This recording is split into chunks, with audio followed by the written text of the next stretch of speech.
So this will apply only to those who will involve in anti-social activities. So we should see from that perspective. Not because, yes, for the past experience, Lakshadweep has been very peaceful, but we cannot assume that in the 20 years to come, that Lakshadweep will remain peaceful. We cannot simply sit on that.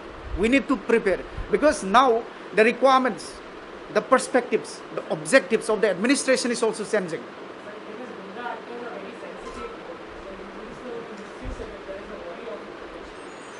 I just want to explain to all of you, in Lakshadweep, whatever we do through an open and transparent system. Whatever we do. So we will follow whatever we preach or whatever we adopt in letter and spirit. There is a procedure established by law and due process of law.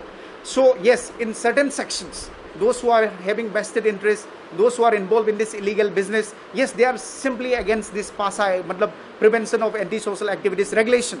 So you please see from the perspective of what will be required for the islands 10 years down the line.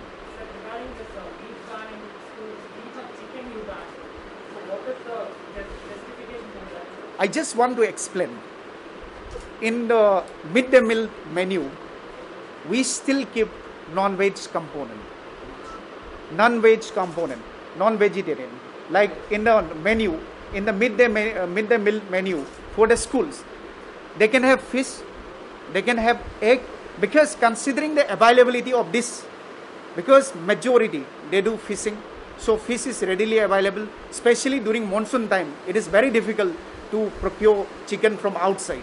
So what we devise a system is, after lots of consultations with various concerned stakeholders, we have decided, but still there is a non-veg component in the midday meal menu.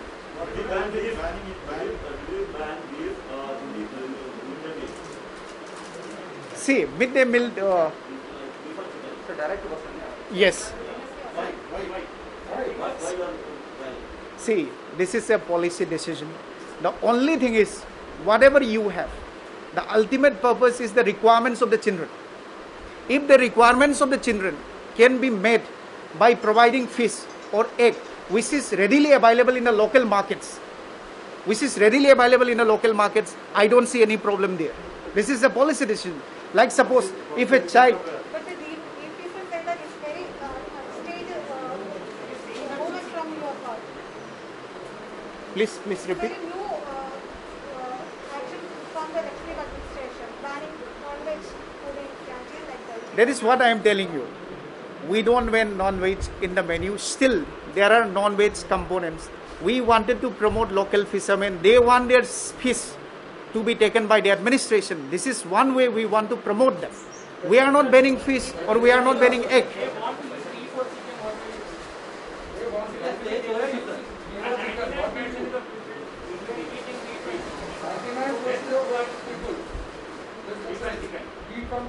See, when we discuss with the local stakeholders, because it was decided by a committee, they sit down, they see the menu for the last so many years. In many years, they provide only chicken. In few years, they provide only fish. In few years, they provide only egg, considering the requirements. For now, what we decide is, yes, for this year, we will provide fish and egg to promote the local fishermen. So this is a conscious decision, and this is a policy decision, and this decision is taken by a committee which is there in the education department. So they have consulted so many people. They have consulted fishermen. They have consulted local residents. Yes. How many people have consulted to the ban only because it's not available in Lakshadweep? If we give it enough, then we give it. See, it's a matter of choice. It is decided by the committee. So it is the discretion of that particular committee that for this period we decide this menu. It's up to the committee to decide. For this year, we have decided, considering the COVID situation, considering the availability of fish readily available in the local markets. So they have decided.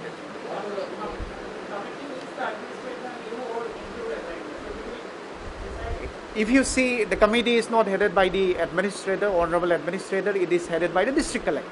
And there are representatives from panchayats, there are various officials.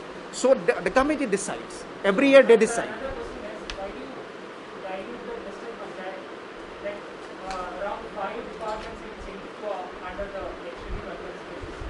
by the administrator. Yes, I just want to explain to that. Like it's not in the local body, it's not in the elected entities. I just want to explain to that. Actually, we are not diluting. Before some years, we have delegated certain powers, administrative powers, especially transfer and posting. Nowhere in the country, transfer and posting of gazetted officers are done by the district panchayat. So what we do and what we have taken is about the administrative arrangements. We are going to give more works. We are giving more activities for the panchayats where they have the competence. The only thing that we do is about the administrative arrangement, especially the transfer and posting of the staffs, which ideally should be done by the administration. Even if you see other parts of the country, transfer and posting of the staffs ideally should be done by the administration. So there is just a rearrangement of that. All these business came only after I just politely I want to defer to that. Yes, for the last so many years, I will give you a simple example. Smart city. Kavaratti, the capital island of Lakshadweep, was selected as part of the smart city in 2018. So we have been doing since 2018. If you see in Lakshadweep, the whole area is considered as panchayat area under the panchayat regulation 1994. But if you see the census, 2011 census, 6 islands have been notified as census towns. As per 2011 census, 6 islands have been considered as census towns. That means they have the parameters, they have certain facilities which can become urban centers. And if you see Syama Prasad Mukherjee Urban Mission, Minikoy Amini Island is selected for that. That means we are planning to create urban facilities in an island in Lakshadweep. So if you see the background for the last 5-6 years, all these have been under discussions. And if you see like Water Villas projects, this have been taken into consideration for the last 2 years. This is not a new thing. So now what we do is, there is a change in the direction and momentum. We wanted to pursue these developmental activities proactively because we cannot simply wait. Lakshadweep needs to be developed holistically.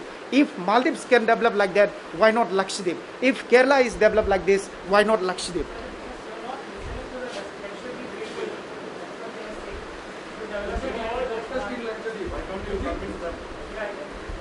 That is how in Lakshadweep, to be very frank, it is like one family. It is like one family, one big family. Lakshadweep is like one big family having a population of 70,000. Now also, I am a bit surprising, outside Lakshadweep, people are protesting with various vested interests, with propaganda. But in Lakshadweep, still it is very peaceful.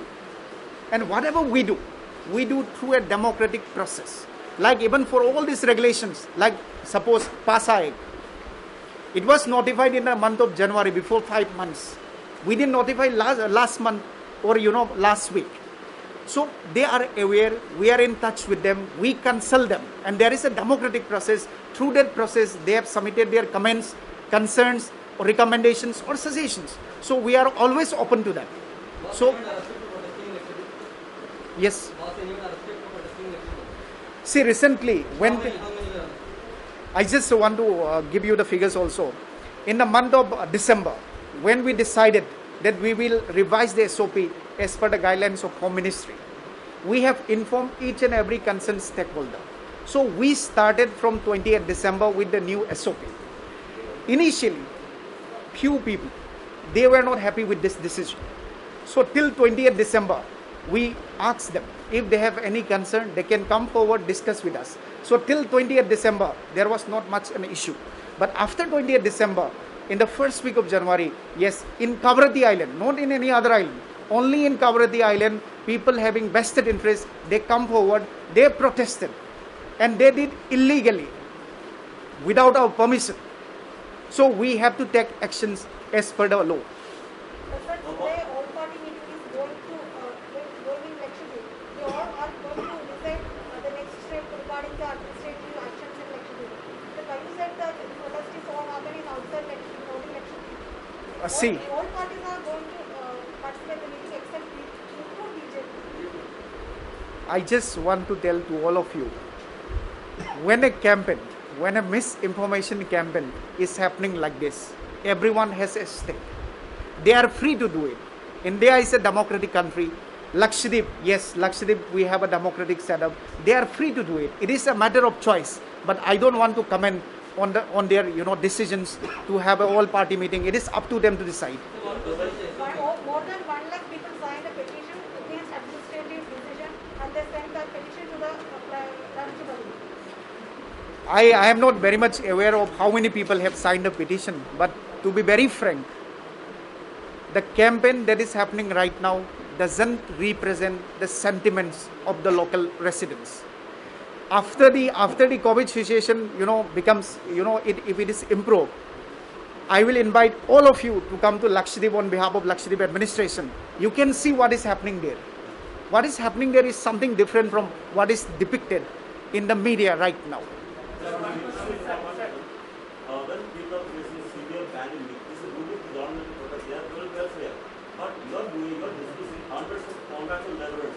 Why you are doing so? Yes, sir, you asked the right question. I just want to reply to this. In tourism department, in December, we have disengaged 193 laborers.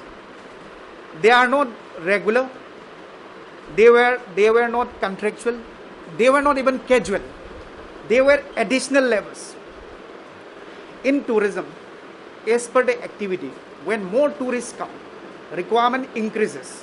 During that time, we engage some of them as additional laborers, not even casual laborers.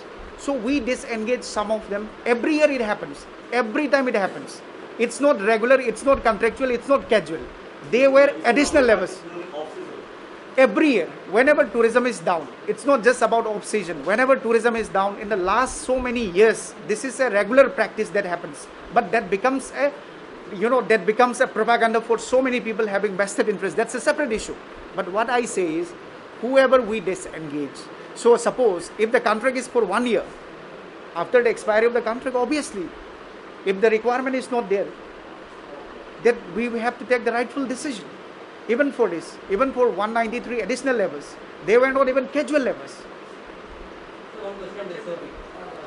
You filed an affidavit in court saying that the decision was taken to launch a new SOP after consulting with everyone, including the health department. Yes. But there is a RTI from the health department. It says that on the 10th of December, they gave a recommendation saying that the quarantine period should be cut down from 10 to 5 and continue with it like that. But instead, you just went for an RT-PCR test immediately. What happened in the 8 days? How did you get that? See, I just want to explain to you. Yes, health department is one of the most important departments. Yes. If this health department has said something like that, then wouldn't that what is saying that High Court be out? Like, it See, becomes of opinion. if that is so correct, Honorable High Court of Kerala might have rejected or might have, stayed our order. That didn't happen. So you please see it in deep, when you do a proper analysis of that particular time. Yes, we got feedback from various stakeholders, but we have to see what Home Ministry guideline is. We cannot simply shut down for livelihood activities. Like that time I told you, fish collection boats, like local fishermen, they catch fish. But buyers will come from the mainland. They have to come with these fish collection boats. That time fish collection boats were not allowed to operate. Suppose for manjus, private vessels, they were supposed to take lots of construction materials, essential items for the family requirements. That time manjus were not permitted. Flight was not permitted. Tourists were not permitted. So various essential services were not permitted during that time. So considering the MHA guidelines, considering all aspects, we said, yes, mandatory quarantine will be done the way with, but if they want to do voluntary quarantine, they can do it. And in many islands, they have done voluntary quarantine. It's not just about the SOP. I will give you a simple example. In Minicoy Island, which is the southernmost island, the first case came up only in the last week of February, almost after 2 months of revision of SOP. Once we revised, initially they were not happy. But once we start implementation, people were very happy with that. They are very confident. Now if you see also, COVID appropriate behavior, surprisingly, almost everyone is following, and they are disciplined. So it's not that we took, unilateral decision and we just implemented it. Everyone was involved. That's why when few people, they wanted to fight against the administration, they went to the High Court. Honorable High Court didn't entertain, rejected their petition. So we went ahead with the SOP. So, do you think that your policy works? Because now 25 people are dead and so many have voted. So, is that a failure on your part?